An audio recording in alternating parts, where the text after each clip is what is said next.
Ẹ̀yin tèmi lórí channel wa, ẹ̀yin tèmi tí ẹ máa ń gbádùn Nollywood Yorùbá movies. Now lénìí, a tún ti gbé another fantastic movie wá, and this movie is Fimi-Sọ́kàn. I think Fimi-Sọ́kàn is an amazing movie. Ẹ̀yin tí ẹ ò bá tí wo apá kìíní, ẹ lọ wò. Kẹ́yìn náà lè rí ẹ̀kọ́ kan àbí kejì kan bẹ́ẹ̀, kẹ́yìn náà dẹ̀ lè bá wa dá sí conversation yìí.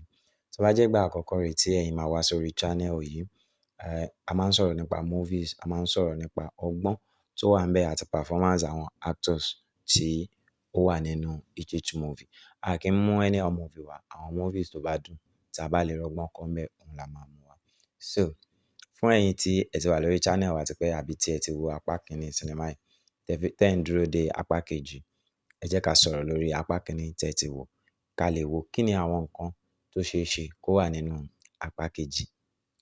Bá ṣe ń sọ lọ, ẹ má gbàgbé tí ẹ̀yin ò bá ti subscribe sórí channel yìí, ẹ subscribe sórí channel yìí, kẹ́ like video yìí, kẹ́ dẹ̀ wá sọ fún wa ní comment section wípé we are expecting Fimi-Sọ́kàn part 2. So now, ẹ ká bẹ̀rẹ̀ láti orí àwọn ọgbọ́n tí èmi rí kọ́ nínú sinimá yìí tó dẹ̀ possible kí ẹ̀yin náà kẹ́ rí bí mo ṣe rí. Then lẹ́yìn yẹn a máa sọ̀rọ̀ nípa actors performance àwọn actors tó wà nínú sinimá yìí. So ọgbọ́n àkọ́kọ́ tí mo kọ́kọ́ rí kọ́ ńbẹ̀ òun ni wípé we do a lot of things tó ṣe wípé Ọlọ́run ló máa ń kó wa yọ tá bá jókòó tá bá rò dáadáa. Lára ẹ̀ ni irú nǹkan tó ṣẹlẹ̀ sí Dámilọ́lá Òní nínú sinimá yìí. Níbi tí apá kìíní sinimá yẹn end sí yẹn, the only thing that can save her in this movie is kí Habeeb Alagbe kó má kú sínú ilé ẹ̀. Yes, bó ṣe ń pọ ẹ̀jẹ̀ yẹn kó má kú sínú ilé ẹ̀. That's the only thing that can save her in this movie. Torí pé now, ẹ jẹ́ ká wò báyìí. Ọmọ ẹ̀ obìnrin, ọmọ Habeeb Alagbe obìnrin, ó mọ̀ wípé bàbá òun àti woman yìí wọ́n ti ní clash, wọ́n ti ní ìjà tóun gan tí ẹ̀ wà ńbẹ̀ tóun gbéná wojú woman yẹn. He said sorry lójú àwọn ọmọ ẹ̀, but this woman still yell at him, still abuse him, still do so many things. Now, bàbá ẹ̀ wá sọ pé àwọn dẹ̀ ti wá padà dọ̀rẹ́ o, àwọn òun fẹ́ lọ sí ilé ẹ̀. Kẹ́ ẹ di ọ̀rẹ́ ju bẹ́ẹ̀ lọ. If anything happens to my father, ìwọ ni o, ìwọ là á mú o, kò sí n tó fẹ́ fi wẹ̀ mọ́. So that's a big lesson because sometimes tá bá wo invite tá máa ń ṣe fáwọn èèyàn míì tó jẹ́ pé really tí wọnú ara yín báyẹn, tí mọ̀nú ara yín dáadáa. Even èèyàn téèyàn mọ̀, if anything like this happens, ó máa le k'Ọlọ́run kó tó kóyàn yọ níbẹ̀. Not to talk of ẹni tẹ́ ti ní clash rí. So now, this is what amazed me in this movie, and those are the things that can put Dámilọ́lá Òní in trouble nínú fíìmù yìí. Nígbà tó pé ó béèrè lọ́wọ́ ẹ̀ wípé ṣó lè wá sílé òun. Ìyẹn Habeeb Alagbe ó béèrè lọ́wọ́ Dámilọ́lá Òní pé ṣé ó lè wá sílé òun. But she said no, she cannot come. Okay. Ṣé káwọn pàdé ní ibòmíì, káwọn pàdé níta? I think somebody suggest that nínú àwọn méjèèjì ṣá, pé ṣé káwọn pàdé ní same restaurant. Wọ́n decline ìyẹn náà. Wọ́n wá sí ilé tọ̀dọ̀ tiẹ̀. Èèyàn tó ò tíì lọ ilé ẹ̀, tó ò tíì wà familiar pẹ̀lú àwọn ọmọ ẹ̀ after clash yẹn, you invited him to your house. You are in big trouble. Ó ti wọ eléyìí náà tí anything tó bá fi lè ṣẹlẹ̀. So, and one thing I know for sure is that tí ọmọkùnrin yẹn bá tiẹ̀ fẹ́ calm down, ọmọ Habeeb Alagbe obìnrin yẹn will strongly believe that òun ló pa daddy àwọn, òun ló ṣe nǹkan fún daddy àwọn. So it will be very, very difficult for her. Even tó bá máa bọ́ nínú case yẹn, it will be very, very difficult for her. So ìyẹn ni first lesson tí mo learn nínú fíìmù yìí, because it is something that can happen to anybody. A máa ń invite èèyàn, especially àwa ọkùnrin, we invite people to our house. A rọ ọmọ, a pàdé ọmọ, ó yá máa bọ̀ nílé wa. Fine girl ọmọ yẹn, kò tiẹ̀ wá kí mi nílé. Those things that can put someone in trouble. So the first message in this part 1 òun nìyẹn.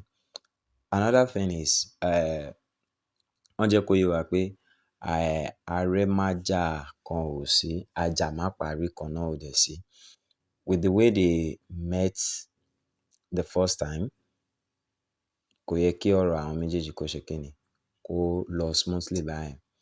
Now, another thing I feel is that criminal record Damilola ò ní, ó máa ṣe kíni díẹ̀ because of that her story tó fẹ́ bẹ̀rẹ̀ sí ní sọ yẹn.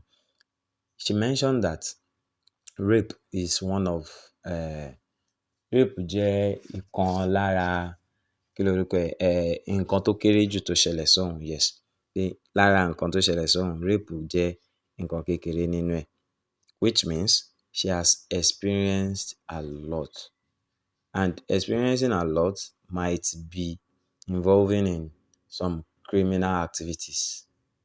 So èèyàn kú sílé ẹ̀, ó dẹ̀ ti ṣe àwọn criminal activities kan sẹ́yìn.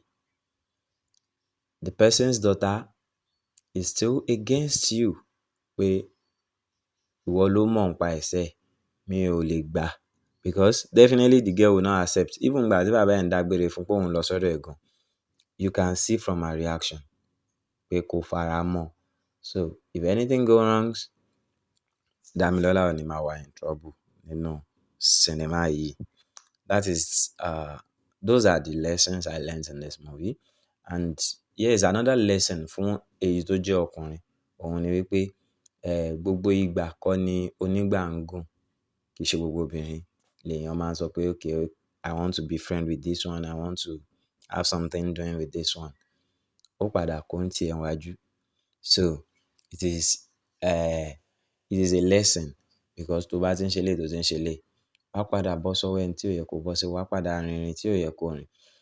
There is a drug tó máa ń lò, olóògùn tó máa ń lò normal tá ti rí dáadáa nínú fíìmù yìí, tó máa sáré bọ́ síbì kan tó máa lo òògùn. Nǹkan tó ń ṣe wọn ò tí sọ fún wa pé nǹkan báyìí ni ó ń ṣe nínú fíìmù yìí, but a mọ̀ pé ó máa ń lo òògùn kan.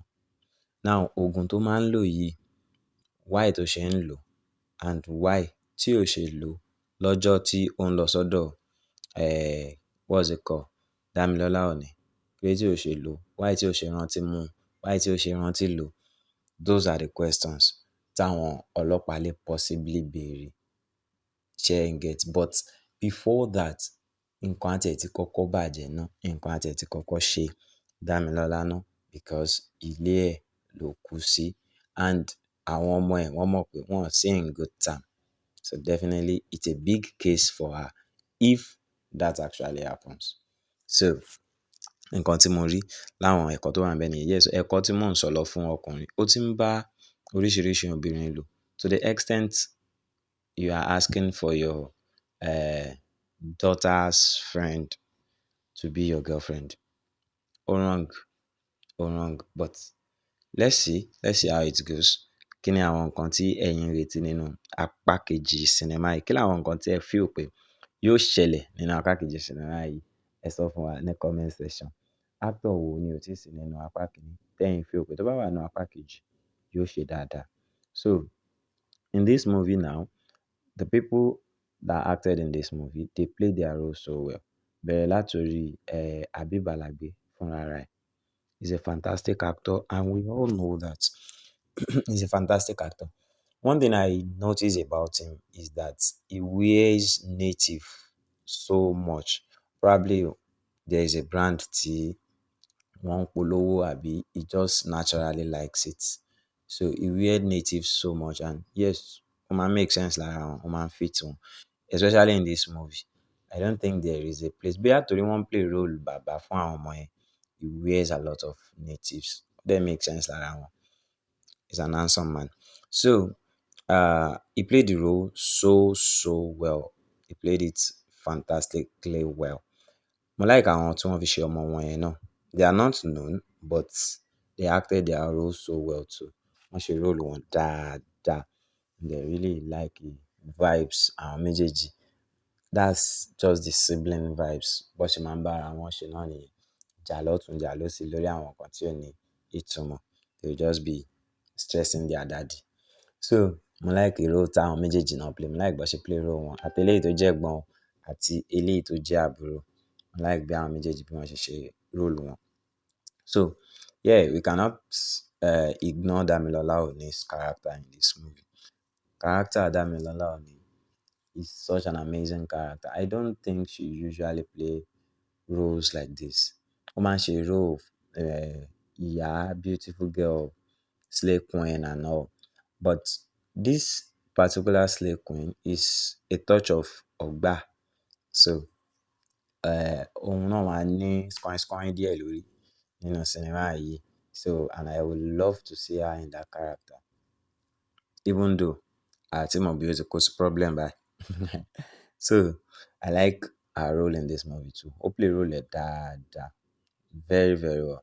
But one thing I don't understand in this movie is that bóyá torí ibi tí story yẹn ṣe ń lọ, ibi tó ṣì fẹ́ lọ, I think that man can easily say, "Oh, ẹ má bínú, I'm sorry," níbi tí ó ti da kíní sí lára yẹn. But on the other hand, láti ilẹ̀ wọ́n portray ẹ̀ fún wa ní èèyàn tó really ní ìgbéraga báyẹn débi tó máa kàn sọ fún èèyàn pé má worry, màá lọ ra aṣọ míì fún ẹ. So I expect tó bá jẹ́ pé director mi ó lè jẹ́ kó jẹ́ pé ó máa kọ́kọ́ bẹ Damilola Ooni and she will be like, ẹ dá nǹkan sí mi lára tán, ẹ wá ń bẹ̀ mí. Kí ló ṣẹlẹ̀? Ṣé o fẹ́ gba nǹkan mi lẹ́yìn ẹ̀bẹ̀ ni? Okay, tó bá jẹ́ taṣọ ẹ ni, jẹ́ a lọ boutique kan bẹ́ẹ̀, I'll get you another cloth. But bó ṣe lọ direct láì sọ má bínú yẹn, I don't really like it. But let's see how it goes. Ẹ ká wo bí apá kejì ṣe máa dùn sí. Torí mo nígbàgbọ́ pé this will definitely turn to like a big case. So case la máa fẹ́ ṣe nínú apá kejì yẹn. Gbogbo báwo ló ṣe jẹ́, okay, o ti sọ pé wàá fojú ẹ̀ hàn màbo, o dẹ̀ padà pa àbí o dẹ̀. So I feel like those are the kind of vibes tó máa wà nínú apá kejì sinimá yìí. Kí ni nǹkan tẹ́yin rò nípa sinimá yìí? What did you think about this particular movie? It's an amazing movie and we all know these characters play their role so well. So ẹ jẹ́ ká wo ibo ni apá kejì ń lọ. Ẹ má gbàgbé láti subscribe sórí channel yìí, kẹ́ like fídíò yìí, kẹ́ wá sọ fún wa ní comment section wípé ẹ̀yin ń retí apá kejì, ẹ̀ ń retí Fimisọ́kàn apá kejì. We are expecting Fimisọ́kàn part 2. Ẹ má gbàgbé gẹ́gẹ́ bí mo ṣe sọ, your subscription is way much more important to us. Ẹ má gbàgbé láti subscribe sórí channel yìí. Yes, thank you and God bless you.